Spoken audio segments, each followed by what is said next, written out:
বন্ধুরা, ঘরে যদি পাউরুটি আর সবজি থাকে তাহলে 10 মিনিটেই গ্রিন স্যান্ডউইচটা বানিয়ে নিতে পারো।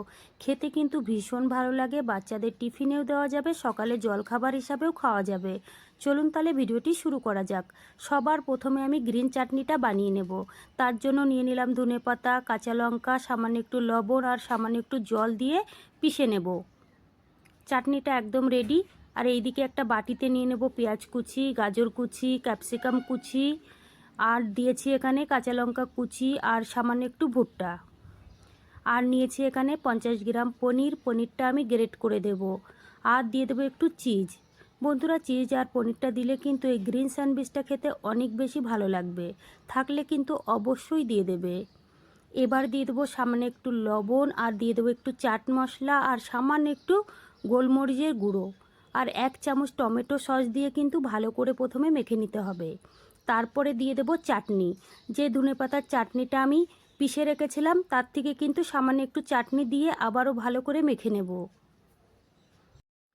বাচ্চারা সবজি খেতে ভালো না বাসলে অবশ্যই কিন্তু এইভাবে সবজি দিয়ে গ্রিন স্যান্ডউইচ বানিয়ে দিতে পারো। সত্যি বলছি, বাচ্চারা খুবই পছন্দ করে খাবে। বাচ্চা কেন, বড়রাও কিন্তু খুবই পছন্দ করে খাবে। খুবই হেলদি খাবার বন্ধুরা, একবার কিন্তু তোমরা ট্রাই করতে পারো। তো সবজির পুরটা কিন্তু একদম রেডি হয়ে গেছে। এই দিকে নিয়েছি আমি ময়দার পাউরুটি, তোমরা চাইলে আটার পাউরুটিও নিতে পারো। প্রথমে দুটো পাউরুটি নিয়ে নেব। প্রথমে কিন্তু আমি গ্রিন চাটনিটা ভালো করে লাগিয়ে নেব। একটু বেশি বেশি করেই চাটনিটা লাগিয়ে নিলে কিন্তু খেতে অনেক বেশি ভালো লাগবে। আর একটা পাউরুটির উপরে আমি টমেটো সস লাগিয়ে নিয়েছি। এবার আমি সবজির পুরটা খুব ভালো করে লাগিয়ে দেব। বন্ধুরা, সবজির পুরটা একটু বেশি করেই লাগাবে, এতে করে খেতে কিন্তু অনেক বেশি ভালো লাগবে।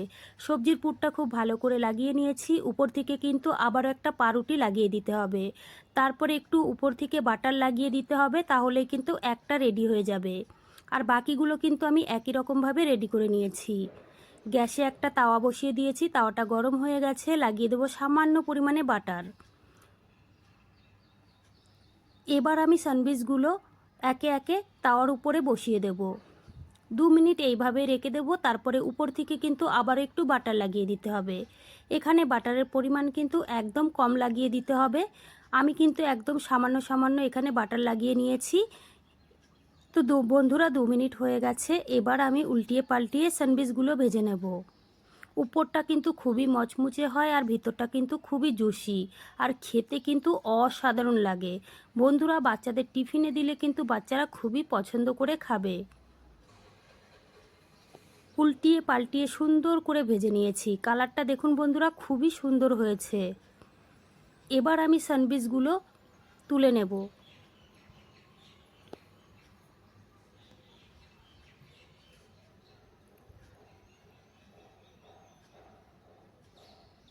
এবার আমি একটা প্লেটে সাজিয়ে নেব।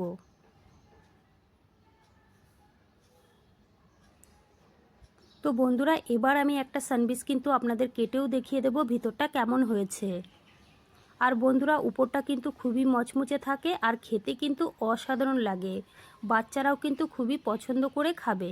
এবার আমি কেটে দেখিয়ে দেব। দেখুন বন্ধুরা, উপরটা কিন্তু একদম মচমুচে, ভিতরটা কিন্তু একদম জুসি। তো বন্ধুরা, আমার রেসিপি কেমন লেগেছে কমেন্ট করে জানাবেন। ভালো লাগলে প্লিজ আমাকে সাপোর্ট করবেন। আর বন্ধুদের সঙ্গে শেয়ার করতে কিন্তু একদম ভুলবেন না। চলুন তাহলে ভিডিওটি আমি এখানেই শেষ করছি। আপনারা সবাই ভালো থাকবেন, সুস্থ থাকবেন।